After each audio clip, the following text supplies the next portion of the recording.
मंदिर पूर्ण झाल्यानंतर आपली माती बाहेर काढली, असं माती पसंत. प्रत्येक खांब ब्लॉक सिस्टीम आहे, त्याला हेमाडीपैकी बांधकाम म्हणतात. 6व्या शतकात म्हणजे आज 1800 वर्ष झाली. आत मंदिरात 2 लिंग आहेत, शंकर आणि विष्णू. आणि हे वयस्क माणूस किंवा धार्मिक वर्तीचं माणसाचं लक्ष असतं. कुठल्याही मंदिरात गेले की नंदी किंवा कासव असतो. तिथं नंदी नाही, कासव नाही. आणि समोर आहे तो विष्णू आणि तिकडे आहे तो शंकर आहे. मंदिराचे प्रश्न 3 आहेत. पहिला प्रश्न आहे नंदी का नाही, दुसरा प्रश्न आहे देवाच मुख दक्षिणमुखी का, आणि तिसरा प्रश्न आहे कोपेश्वर असं का नको. इथून 18 किलोमीटर अंतरावरती कर्नाटकमध्ये येडूर म्हणून गाव आहे.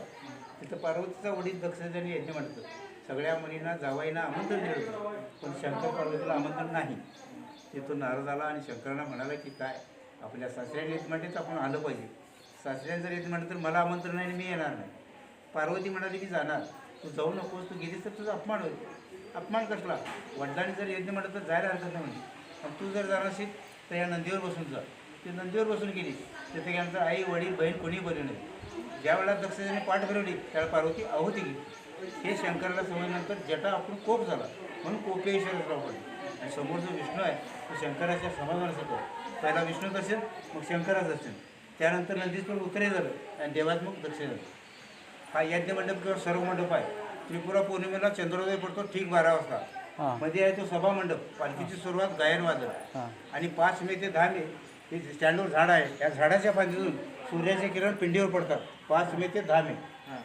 6:20ला सूर्योदय, 6:21ला येतं सर्व मंडपात आणि 6:28ला पिंडीवर. 5 दिवस असतात, 5 मे ते 10 मे. मंडपाचं नाव सर्व मंडप. हा सर्व मंडप ही होमाची जागा आहे. त्रिपुरा पौर्णिमेला चंद्रोदय पडतो ठीक 12 वाजता. हा असं हो.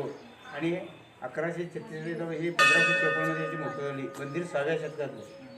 पण 126 खांब आहेत, 96 हत्ती आहेत, 1136 नर्तकी आहेत, गाभाऱ्यात 18 यक्षिणी आहेत. ते सगळे किनी केलीत, पण पिंडीला धक्का लावलेला नाही. पिंडी स्वयंभ आहे आणि सुधारणा म्हणजे सेंटर करून ताब्यात आहे.